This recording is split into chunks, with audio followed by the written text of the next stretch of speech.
Good evening to all. Joker the Lost എന്ന YouTube ചാനലിലേക്ക് വീണ്ടും എല്ലാവർക്കും സ്വാഗതം. അങ്ങനെ ആദ്യത്തെ നമ്മുടെ പ്രോമോ വീഡിയോ ഇട്ടു. പ്രതീക്ഷിച്ച പോലെ അധികം ആൾക്കാരൊന്നും കണ്ടില്ല. പിന്നെ ആദ്യത്തെ വീഡിയോ അല്ലേ, അതങ്ങനെയൊക്കെ തന്നെ ഉണ്ടാവുള്ളൂ, നമുക്കറിയാം. എന്തായാലും ഈ കാലഘട്ടത്തിൽ ജോക്കർ എന്നൊരാളുടെ ആവശ്യം വളരെ ഇമ്പോർട്ടൻ്റ് ആണ്. കാരണം മുഖംമൂടി ഇട്ടിട്ട് നമ്മുടെ മനസ്സിലുള്ള എല്ലാ കാര്യങ്ങളെപ്പറ്റി തുറന്നു പറയാൻ ഇപ്പോൾ എല്ലാവർക്കും തോന്നുന്നുണ്ടാവും. പലർക്കും അത് നമ്മൾ പറഞ്ഞാൽ ശരിയാവോ ഇല്ലയോ എന്നൊക്കെ ചിന്തയുണ്ടാവും. ഇങ്ങനൊരു സാധനം കൊണ്ടിട്ട് കഴിഞ്ഞാൽ പിന്നെ നമുക്കതിനെപ്പറ്റി പേടിക്കുകയേ വേണ്ട. പ്രത്യേകിച്ച് ഇപ്പോൾ നടക്കണില്ലേ ഈ 2K കിഡ്സ്, MDMA, അങ്ങനത്തെ കുറേ കാര്യങ്ങൾ. ലഹരിക്കടിമയായിട്ട് സ്വന്തം പെങ്ങളെയോ അമ്മയോ ഒന്നും തിരിച്ചറിയാത്ത ഒരവസ്ഥയിലേക്ക് എത്തിയ ആൾക്കാർ. ഇപ്പോൾ പറഞ്ഞ് മദ്യവും പുകവലിയൊക്കെ ഭയങ്കര ഡീസൻ്റ് ആൾക്കാരെ പോലെ എല്ലാവരും അതിനെ സപ്പോർട്ട് ചെയ്യണം. പണ്ട് ആൾക്കാർ മദ്യവും പുകവലിയൊക്കെ ചെയ്യാറുള്ളൂ. ഇങ്ങനത്തെ MDMA പോലത്തെ സാധനങ്ങൾ കഴിച്ച്, ലഹരി മരുന്നുകൾ കഴിച്ച് ഇങ്ങനത്തെ വിഭ്രാന്തമായിട്ടുള്ള പരിപാടികളൊന്നും ചെയ്യില്ല എന്ന് പറഞ്ഞിട്ട് എല്ലാം പ്രശ്നമൊക്കെ തന്നെ. ഇത് എന്ത് ചെയ്യണം എന്ത് ചെയ്യണ്ട എന്ന് തിരിച്ചറിയുന്നത് തൊട്ട് അവിടെയാണ് നമ്മളെ അറിവുകൾക്ക് പ്രാധാന്യമുള്ളത്.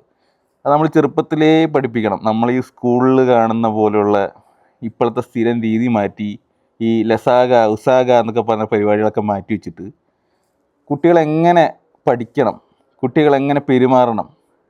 ഇപ്പോൾ സന്തോഷ് ജോർജ് കുളങ്ങര ഒരു ഡയലോഗ് പറഞ്ഞില്ലേ, ഈ ഡിഗ്രി അല്ലെങ്കിൽ ഒരു PG വിദ്യാഭ്യാസം ഇറങ്ങുന്നൊരു വിദ്യാർത്ഥിക്ക് പുകവലിയുടെയും മദ്യപാനത്തിൻ്റെയും ഈ മയക്കുമരുന്നുകളുടെയും ദോഷഫലങ്ങളെപ്പറ്റി അറിയില്ലെങ്കിൽ പിന്നെ അവൻ ഇത്രയും കാലം പഠിച്ച വിദ്യാഭ്യാസം കൊണ്ട് എന്ത് പ്രയോജനം?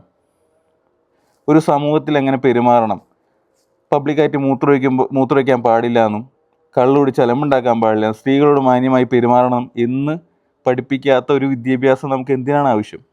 ഈ ലസാഗ ഉസാഗ പഠിച്ചു വെച്ചിട്ട് എന്ത് നേടാനാണ്?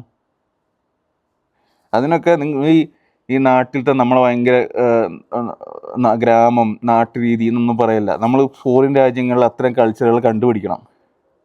ഫോറിൻ രാജ്യങ്ങളിൽ ചിലപ്പോൾ പറ്റാത്ത, നമുക്ക് ഇഷ്ടപ്പെടാത്ത കൾച്ചർ, സംസ്കാരമില്ലാത്ത പല കാര്യങ്ങളും ഉണ്ടായിരിക്കും. പക്ഷെ നല്ലതിനെ നമ്മൾ ഏറ്റെടുക്കാൻ ശ്രമിക്കണം.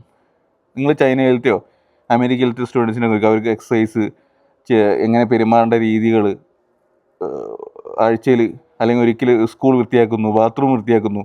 ഇവിടെ ബാത്റൂം വൃത്തിയാക്കാനായിട്ട് ഒരു കിടാവിനോടോ അല്ലെങ്കിൽ ഒരു 10ാം ക്ലാസ്സിലെ പയ്യനോടോ ചൂലെടുക്കാനോ എന്തെങ്കിലും ഒക്കെ പറഞ്ഞു കഴിഞ്ഞാൽ ഇവിടെ അപ്പോൾ കാണാം അംഗങ്ങളൊക്കെ. അത്തരം കാര്യങ്ങൾ നമ്മൾ മുന്നോട്ട് കൊണ്ടുവരണം. ഓക്കെ, എന്തായാലും ജോക്കറിന് ഇതൊക്കെയാണ് പറയാനുള്ളത്. നമ്മളൊരു ചാനലൊന്ന് പച്ച പിടിച്ച് വരട്ടെ, എന്നിട്ട് നമുക്ക് കൂടുതൽ കാര്യങ്ങളെപ്പറ്റി ചർച്ച ചെയ്യും, കാര്യങ്ങളൊക്കെ ചെയ്യാം. അപ്പോൾ എല്ലാവർക്കും നന്ദി. കാണുന്ന എല്ലാ പ്രേക്ഷകരും പരമാവധി എൻ്റെ ചാനൽ സബ്സ്ക്രൈബ് ചെയ്യുക, ലൈക്ക് ചെയ്യുക, കമൻറ്റ് ചെയ്യുക, ഷെയർ ചെയ്യുക.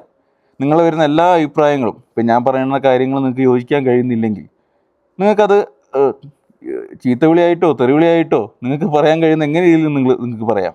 കാരണം എനിക്കും മുഖംമൂടിയില്ല, നിങ്ങൾക്കും അതേ മുഖംമൂടി വെച്ച് നിങ്ങൾക്ക് എന്ത് വേണേൽ സംസാരിക്കാം. നിങ്ങളുടെ പ്രൊഫൈൽ ഇത് ചെയ്യേണ്ട ആവശ്യമൊന്നുമില്ല.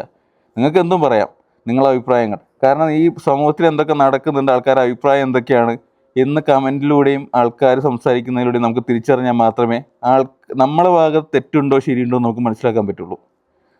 സോ ഓക്കെ, ഇത്രയേ ഉള്ളൂ ഇന്നത്തെ വിശേഷങ്ങൾ. ബൈ.